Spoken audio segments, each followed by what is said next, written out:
ಎಲ್ಲರಿಗೂ ನಮಸ್ಕಾರ ಸ್ನೇಹಿತರೆ. 99% ಡ್ರಾ ಆಗೋ ಪಂದ್ಯವನ್ನು ನಮ್ಮ ಮಿಯಾ ಮ್ಯಾಜಿಕ್ ಸಿರಾಜ್ ಅವರು ನಮ್ಮ ಭಾರತಕ್ಕೆ ಗೆಲ್ಲಿಸಿ ಕೊಡ್ತಾರೆ.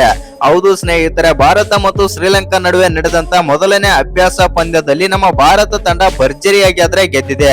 3 ಸಿಕ್ಸರ್ ಗಳನ್ನ ಸಿಡಿಸಿ ಡ್ರಾ ಆಗುತ್ತಿದ್ದ ಪಂದ್ಯವನ್ನು ಗೆಲ್ಲಿಸಿದರು ನಮ್ಮ ಸಿರಾಜ್. ಇನ್ನು ಪಂದ್ಯ ಗೆಲ್ಲಿಸಿದ ಬಳಿಕ ಸಿರಾಜ್ ಬ್ಯಾಟ್ ಅನ್ನು ಚೆಕ್ ಮಾಡಿದರು ಶ್ರೀಲಂಕನ್ ಎಲ್ಲ ಆಟಗಾರರು. ಹೇಗಿತ್ತು ಶ್ರೀಲಂಕಾದ ವಿರುದ್ಧ ನಮ್ಮ ಮಿಯಾ ಮ್ಯಾಜಿಕ್ ಸಿರಾಜ್ ಅವರ ಅಬ್ಬರ ಮತ್ತು ನಮ್ಮ ಟೀಮ್ ಇಂಡಿಯಾ ಗೆಲುವಿಗೆ ಪ್ರಮುಖ ಕಾರಣ ಯಾರು ಮತ್ತು ರೋಚಕ ಓವರ್ ನಲ್ಲಿ ಹೇಗೆಲ್ಲ ಬ್ಯಾಟಿಂಗ್ ಆಡಿದರು ನಮ್ಮ ಭಾರತದ ಬ್ಯಾಟರ್ಸ್ ಅಂತ ತಿಳ್ಕೊಂಬರೋಣ ಬನ್ನಿ. ಅದಕ್ಕಿಂತ ಮುಂಚೆ ನೀವೇನಾದ್ರೂ ಟೀಮ್ ಇಂಡಿಯಾದ ಅಪ್ಪಟ ಅಭಿಮಾನಿಯಾಗಿದ್ದಲ್ಲಿ ಈ ವಿಡಿಯೋಗೆ ಒಂದು ಲೈಕ್ ಕೊಟ್ಟು ನಮ್ಮ ಚಾನಲ್ ಅನ್ನ ಸಬ್ಸ್ಕ್ರೈಬ್ ಮಾಡ್ಕೊಳ್ಳಿ. ಹಾಗೆ ಕಮೆಂಟ್ ಬಾಕ್ಸ್ ನಲ್ಲಿ ಟೀಮ್ ಇಂಡಿಯಾ ಮತ್ತು ಜೈ ಭಾರತ್ ಅಂತ ಕಮೆಂಟ್ ಮಾಡೋದನ್ನ ಮರಿಬೇಡಿ. ಶ್ರೀಲಂಕಾ 11 ವಿರುದ್ಧದ 3 ದಿನಗಳ ಅಭ್ಯಾಸ ಪಂದ್ಯದಲ್ಲಿ ನಮ್ಮ ಭಾರತ ತಂಡ ಕೊನೆಯ ಓವರ್ ನಲ್ಲಿ ಮತ್ತು ಕೊನೆಯ ಬೌಲ್ ನಲ್ಲಿ ಜಯ ಆದ್ರೆ ಸಾಧಿಸಿದೆ. ಹೌದು ಸ್ನೇಹಿತರೆ, ಟೀಮ್ ಇಂಡಿಯಾದ ಸೂಪರ್ ಸ್ಟಾರ್ ಬೌಲರ್ ಆದಂತ ಮೊಹಮ್ಮದ್ ಸಿರಾಜ್ ಅವರು ಬ್ಯಾಟಿಂಗ್ ನಲ್ಲೂ ಅಬ್ಬರಿಸಿ ಶ್ರೀಲಂಕಾ 11 ತಂಡವನ್ನು ಧೂಳಿಪಟ ಮಾಡಿದ್ದರು. ಹೌದು ವೀಕ್ಷಕರ, ಡ್ರಾ ಕಡೆಗೆ ಸಾಗುತ್ತಿದ್ದ ಪಂದ್ಯವನ್ನು ಕೊನೆಯ ಓವರ್ ನಲ್ಲಿ ಸತತ 3 ಸಿಕ್ಸರ್ ಗಳು ಬಾರಿಸುವ ಮೂಲಕ ನಮ್ಮ ಭಾರತ ತಂಡಕ್ಕೆ ಸಿರಾಜ್ ಅವರು ಐತಿಹಾಸಿಕ ಜಯ ಆದರೆ ತಂದುಕೊಟ್ಟರು. ಇನ್ನು T20 ನಂತೆಯೇ ಬ್ಯಾಟ್ ಬೀಸಿದ ಸಿರಾಜ್ ಅವರು 15 ಬಾಲ್ಗಳಲ್ಲಿ 32 ಸಿಡಿಸಿ ಗೆಲುವಿಗೆ ಪ್ರಮುಖ ಪಾತ್ರ ಕೂಡ ವಹಿಸಿದರು. ಇನ್ನು ಕೊನೆಯ ಓವರ್ ನ ರೋಮಾಂಚನ. ಹೌದು ವೀಕ್ಷಕರೇ, ಪಂದ್ಯದ ಕೊನೆಯ ಓವರ್ ನಲ್ಲಿ ಭಾರತ ತಂಡ ಗೆಲುವಿಗೆ 16 ರನ್ಗಳ ಅವಶ್ಯಕತೆ ಆದ್ರೆ ಇತ್ತು. ಹಾಗಾಗಿ ಪಂದ್ಯ ಡ್ರಾ ನಲ್ಲಿ ಅಂತ್ಯಗೊಳ್ಳಬಹುದು ಎಂದು ಎಲ್ಲರೂ ಕೂಡ ಅಂದುಕೊಂಡಿದ್ದರು. ಇನ್ನು ಪ್ರಮುಖ ಕಾರಣ ಅಂತಂದ್ರೆ ಕ್ರೀಸ್ ನಲ್ಲಿ ಇದ್ದದ್ದು ಬೌಲರ್ ಮೊಹಮ್ಮದ್ ಸಿರಾಜ್ ಮತ್ತು ಆಗಿರುವುದರಿಂದ ಅವರಿಂದ 16 ರನ್ ಸಿಡಿಸುವುದು ಅಸಾಧ್ಯ ಎನ್ನಲಾಗಿತ್ತು ಅಂತಾನೆ ಹೇಳ್ಬೋದು. ಆದ್ರೆ ಸಿರಾಜ್ ಎಲ್ಲರ ಲೆಕ್ಕಾಚಾರವನ್ನೇ ಉಲ್ಟಾ ಪಲ್ಟಾದ್ರೆ ಮಾಡಿದ್ದರು. ಮೊಹಮ್ಮದ್ ಸಿರಾಜ್ ಅವರು ಎದುರಾಳಿ ಬೌಲರ್ ಕೇಶರ ನುವಂತ ಅವರ ಕೊನೆಯ ಓವರ್ ನ ಮೊದಲನೇ 3 ಬಾಲ್ ಗಳನ್ನು ಸತತವಾಗಿ 6 ಸಿಡಿಸಿ ಗೆಲುವಾದರೆ ತಂದುಕೊಟ್ಟರು. ಇನ್ನು ಅಭ್ಯಾಸ ಪಂದ್ಯವಾಗಿರುವುದರಿಂದ ಪಂದ್ಯ ಗೆದ್ದರೂ ಉಳಿದಿದ್ದ 3 ಎಸೆತಗಳನ್ನು ಬೌಲ್ ಮಾಡಲಾಯಿತು. ಆ 3 ಎಸೆತಗಳಲ್ಲೂ ಸಿರಾಜ್ ಅವರು 5 ರನ್ ಆದ್ರೆ ತೆಗೆದುಕೊಂಡರು. ಸಿರಾಜ್ ಅವರು ಕೊನೆಯ ಓವರ್ ನಲ್ಲಿ ಬರೋಬ್ಬರಿ 3 6 ಮತ್ತು 1 4 ಮತ್ತು 1 ಸಿಂಗಲ್ ರನ್ ಸಿಡಿಸುವ ಮೂಲಕ ಪಂದ್ಯವನ್ನು ನಮ್ಮ ರೋಚಕವಾಗಿ ಗೆಲ್ಲಿಸಿಕೊಟ್ರ ಅಂತ ಹೇಳ್ಬೋದು ನಮ್ಮ ಭಾರತ ತಂಡಕ್ಕೆ. ಇನ್ನು 3ನೇ ದಿನ 200ಕ್ಕೆ ಡಿಕ್ಲೇರ್ ಘೋಷಿಸಿಕೊಂಡ ಶ್ರೀಲಂಕಾ 11. ಹೌದು ಸ್ನೇಹಿತರೆ, ನಮ್ಮ ಭಾರತ ತಂಡ 2ನೇ ದಿನ 357 ರನ್ಗಳಿಗೆ 6 ವಿಕೆಟ್ ಆದ್ರೆ ಕಳೆದುಕೊಂಡಿತ್ತು. ಇನ್ನು 3ನೇ ದಿನ ಬ್ಯಾಟಿಂಗ್ ಮುಂದುವರಿಸಿರುವ ಶ್ರೀಲಂಕಾ ತಂಡ 2ನೇ ಇನ್ನಿಂಗ್ಸ್ ನಲ್ಲಿ ಬ್ಯಾಟಿಂಗ್ ಮಾಡಲು ಅವಕಾಶ ಆದ್ರೆ ನೀಡಿತು. ಶ್ರೀಲಂಕಾ ತಂಡ 45 ಓವರ್ಗಳ ಕಾಲ ಬ್ಯಾಟಿಂಗ್ ಮಾಡಿತ್ತು. 200 ರನ್ಗಳಿಗೆ 6 ವಿಕೆಟ್ ಕಳ್ಕೊಂಡು ಸ್ಕೋರ್ಗೆ ಡಿಕ್ಲೇರ್ ಘೋಷಿಸಿದ್ರೆ ಕೊಂಡಿತ್ತು. ಇನ್ನು ಮೊದಲನೇ ಇನ್ನಿಂಗ್ಸ್ ನಲ್ಲಿ 6 ರನ್ಗಳ ಮುನ್ನಡೆ ಸೇರಿ ಭಾರತಕ್ಕೆ ಗೆಲ್ಲಲು 214 ರನ್ಗಳ ಗುರಿ ಆದ್ರೆ ನೀಡಿತ್ತು. ಶ್ರೀಲಂಕಾ ಪರ ನಿಶಾನ್ ಮಧುಶಂಕ 63 ಮತ್ತು ಧನಂಜಯ 46 ಮತ್ತು ಅಂಜಲ ಭಂಡಾರ 35 ರನ್ ಗಳಿಸಿದ್ದರು.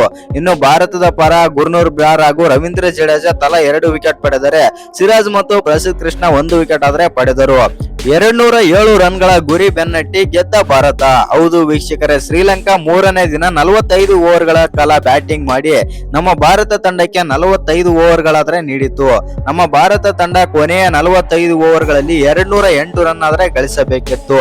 ಇನ್ನಿಂಗ್ಸ್ ಆರಂಭಿಸಿದ ಜೈಸ್ವಾಲ್ ಹಾಗೂ ಗಿಲ್ ಅವರು ಮೊದಲನೇ ವಿಕೆಟ್ ಜೊತೆ ಆಟದಲ್ಲಿ 105 ರನ್ ಸೇರಿಸಿದರು. ಜೈಸ್ವಾಲ್ 46 ಬಾಲ್ಗಳಲ್ಲಿ 9 4 2 ಸಿಕ್ಸರ್ ಗಳ ಸಹಿತ 61 ರನ್ ಗಳಿಸಿ ನಿವೃತ್ತರಾದರೆ ಗಿಲ್ ಅವರು ಕೂಡ 54 ಬಾಲ್ಗಳಲ್ಲಿ 7 4 ಸಹಿತ 44 ರನ್ ಗಳಿಸಿ ಔಟ್ ಆದರು. ಆನಂತರ ಬಂದಂತ ರಿಷಬ್ ಪಂತ್ ಅವರು 68 ಬಾಲ್ಗಳಲ್ಲಿ 1 4 ಮತ್ತು 3 ಸಿಕ್ಸರ್ ಗಳ ಸಹಿತ 28 ರನ್ ಗಳಿಸಿದ್ದರು. ಧ್ರುವ್ ಜುರೇಲ್ ಅವರು 20 ಬಾಲ್ಗಳಲ್ಲಿ 15 ರನ್ ಗಳಿಸಿ ಔಟ್ ಆದರು. ಆನಂತರ ಬಂದಂತ ರವೀಂದ್ರ ಜಡೇಜಾ 32 ಬಾಲ್ಗಳಲ್ಲಿ 22 ರನ್ ಗಳಿಸಿ ಮತ್ತು ಮಾನವ್ ಸುತಾರ್ 4 ರನ್ ಗಳಿಸಿ ಔಟ್ ಆದರು. ಶತಕ ಸಿಡಿಸಿದ ದೇವದತ್ ಪಡಿಕ್ಕಲ್. ಹೌದು ಸ್ನೇಹಿತರೆ, ಟಾಸ್ ಗೆದ್ದು ಮೊದಲು ಬ್ಯಾಟಿಂಗ್ ಮಾಡಿದ ಶ್ರೀಲಂಕಾ 11 ತಂಡವು ಅತ್ಯುತ್ತಮವಾಗಿ ಆದರೆ ಬ್ಯಾಟಿಂಗ್ ಮಾಡಿತು. 8 ವಿಕೆಟ್ ಕಳ್ಕೊಂಡು 363 ರನ್ ಗಳಿಗೆ ಡಿಕ್ಲೇರ್ ಕೂಡ ಮಾಡಿಕೊಂಡಿತು. ಶ್ರೀಲಂಕಾದ ಬೃಹತ್ ಮೊತ್ತಕ್ಕೆ ಉತ್ತರವಾಗಿ ಬ್ಯಾಟಿಂಗ್ ಆರಂಭಿಸಿದ ನಮ್ಮ ಭಾರತ ತಂಡವು ತನ್ನ ಮೊದಲನೇ ಇನ್ನಿಂಗ್ಸ್ ಅನ್ನು 357 ರನ್ ಗಳಿಗೆ 6 ವಿಕೆಟ್ ಕಳ್ಕೊಂಡು ಡಿಕ್ಲೇರ್ ಆದ್ರೆ ಮಾಡಿತ್ತು. ಇನ್ನು 3ನೇ ಕ್ರಮಾಂಕದಲ್ಲಿ ಕ್ರೀಸ್ ಗೆ ಬಂದ ದೇವದತ್ ಪಡಿಕ್ಕಲ್ 164 ಬಾಲ್ಗಳಲ್ಲಿ 18 ಆಕರ್ಷಕ 4 ಗಳೊಂದಿಗೆ ಅಜಯ 142 ರನ್ ಚಚ್ಚಿ ಟೆಸ್ಟ್ ಕ್ರಿಕೆಟ್ ಪ್ಲೇಯಿಂಗ್ 11 ನಲ್ಲಿ ತಮ್ಮ ಸ್ಥಾನವನ್ನು ಬಹುತೇಕ ಖಚಿತ ಮಾಡಿಕೊಂಡಿದ್ದಾರೆ. ಇನ್ನು ಜಡೇಜಾ ಕೂಡ ಅಜಯ್ 63 ಮತ್ತು ರಾಹುಲ್ ರಾಹುಲ್ 40 ರನ್ ಆದ್ರೆ ಗಳಿಸಿದ್ದರು. ಇನ್ನು ನಮ್ಮ ಭಾರತ ತಂಡ ಅನ್ಅಫಿಷಿಯಲ್ ಟೆಸ್ಟ್ ಪಂದ್ಯದಲ್ಲಿ ಗೆದ್ದ ಬಳಿಕ ಮತ್ತು ರೋಚಕವಾಗಿ ಸಿರಾಜ್ ಅವರು ಕೊನೆಯ ಓವರ್ ನಲ್ಲಿ ಗೆಲ್ಲಿಸಿದ ಬಳಿಕ ಶ್ರೀಲಂಕನ್ ಎಲ್ಲ ಆಟಗಾರರು ಮತ್ತು ಬ್ಯಾಟರ್ಸ್ ಗಳು ಬಂದು ಶ್ರೀಲಂಕನ್ ಎಲ್ಲ ಸ್ಟಾರ್ ಕ್ರಿಕೆಟರ್ ಬ್ಯಾಟರ್ ಆಗಿರುವಂತ ಎಲ್ಲ ಆಟಗಾರರು ಬಂದು ಮಿಯಾಬಾಯ್ ಮತ್ತು ಸಿರಾಜ್ ಅವರ ಬ್ಯಾಟ್ ಆದ್ರೆ ಚೆಕ್ ಮಾಡಿದರು. ಹೌದು ವೀಕ್ಷಕರೇ, ಭಾರತ ಮತ್ತು ಶ್ರೀಲಂಕಾ ಕ್ರಿಕೆಟ್ 11 ನಡುವೆ ಅಭ್ಯಾಸ ಪಂದ್ಯ ಆದ್ರೆ ನಡೆಯಿತು. ಇನ್ನು ನಮ್ಮ ಭಾರತ ತಂಡ ಉತ್ತಮ ಆಟವಾಡಿ 6 ವಿಕೆಟ್ ಗಳಿಂದ ಆದ್ರೆ ಗೆದ್ದಿದೆ. ಎರಡನೇ ಇನ್ನಿಂಗ್ಸ್ ನಲ್ಲಿ ಮೊಹಮ್ಮದ್ ಸಿರಾಜ್ ಅದ್ಭುತವಾಗಿ ಬ್ಯಾಟಿಂಗ್ ಕೂಡ ಮಾಡಿದರು. ಅವರು ಹ್ಯಾಟ್ರಿಕ್ 6 ಗಳನ್ನು ಹೊಡೆದು ಭಾರತ ತಂಡವನ್ನು ಗೆಲುವಿನತ್ತ ಕೊಂಡೊಯ್ದರು. ನಂತರ ಶ್ರೀಲಂಕನ್ ಆಟಗಾರರು ಅವರ ಬ್ಯಾಟ್ ಅನ್ನಾದ್ರೆ ಚೆಕ್ ಮಾಡಿದ್ದಾರೆ. ಹೌದು ವೀಕ್ಷಕರೇ, ಶ್ರೀಲಂಕಾ ಕ್ರಿಕೆಟ್ 11 ವಿರುದ್ಧದ ಅಭ್ಯಾಸ ಪಂದ್ಯದಲ್ಲಿ ಮೊಹಮ್ಮದ್ ಸಿರಾಜ್ ತಮ್ಮ ಬ್ಯಾಟಿಂಗ್ ಮೂಲಕ ಎಲ್ಲರ ಗಮನ ಆದ್ರೆ ಸೆಳೆದರು. ಇನ್ನು ಕೊನೆಯ ಓವರ್ ನಲ್ಲಿ ಸಿರಾಜ್ ಅವರು ಹ್ಯಾಟ್ರಿಕ್ ಸಿಕ್ಸರ್ ಗಳನ್ನು ಬಾರಿಸಿ ನಮ್ಮ ಭಾರತ ತಂಡಕ್ಕೆ ಗೆಲುವಾದರೆ ತಂದುಕೊಟ್ಟರು. ಕೊನೆಯ ಸಿರಾಜ್ ಅವರು 15 ಬಾಲ್ಗಳಲ್ಲಿ 32 ರನ್ ಗಳಿಸಿ ಅಜೇಯರಾಗಿ ಉಳಿದರು ಮತ್ತು 1 4 4 ಸಿಕ್ಸರ್ ಗಳನ್ನಾದ್ರೆ ಹೊಡೆದರು. ಇನ್ನು ಕೊನೆಯ ಓವರ್ ನಲ್ಲಿ ಐ ಡ್ರಾಮಾ ಹೇಗಿತ್ತು ಮತ್ತು ರೋಚಕತೆ ಹೇಗಿತ್ತಂದರೆ, ಕೊನೆಯ ಓವರ್ ನಲ್ಲಿ ಸಿರಾಜ್ ಅವರು ಸತತ 3 ಸಿಕ್ಸರ್ ಗಳನ್ನು ಮತ್ತು 1 4 ಗಳನ್ನು ಹೊಡೆಯುವ ಮೂಲಕ ಆ ಓವರ್ ನಲ್ಲಿ ಬರೋಬ್ಬರಿ 23 ರನ್ ಗಳಿಸಿ ಭಾರತಕ್ಕೆ 6 ವಿಕೆಟ್ ಗಳ ಜಯ ಆದ್ರೆ ತಂದುಕೊಟ್ಟರು.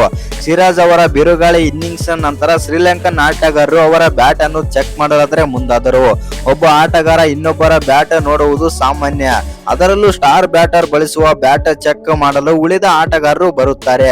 ಆದರೆ ಇಲ್ಲಿ ಶ್ರೀಲಂಕನ್ ಆಟಗಾರರು ಟೀಮ್ ಇಂಡಿಯಾ ವೇಗದ ಬೌಲರ್ ಆದಂತಹ ಮೊಹಮ್ಮದ್ ಸಿರಾಜ್ ಅವರ ಬ್ಯಾಟ್ ಮತ್ತು ಅದರ ಹಿಡಿತವನ್ನು ಪರಿಶೀಲಿಸಿರುವುದು ಎಲ್ಲರ ಚಿತ್ತ ಕದ್ದಿದೆ.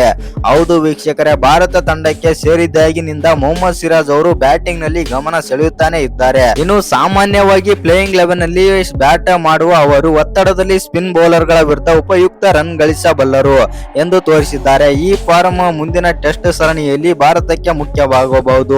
ಇನ್ನು ನಮ್ಮ ಭಾರತ ತಂಡಕ್ಕೆ ಗೆಲುವು ಸಿಕ್ಕಿದ್ದೇಗೆ ಅಂತಂದ್ರೆ, ಶ್ರೀಲಂಕಾ 11 ತಂಡವು 90 ಓವರ್ ಗಳಲ್ಲಿ ಬ್ಯಾಟಿಂಗ್ ಮಾಡಿ ಮೊದಲನೇ ಇನ್ನಿಂಗ್ಸ್ ಅನ್ನು 363ಕ್ಕೆ 8 ವಿಕೆಟ್ ಕಳ್ಕೊಂಡು ಡಿಕ್ಲೇರ್ ಆದ್ರೆ ಮಾಡಿತು.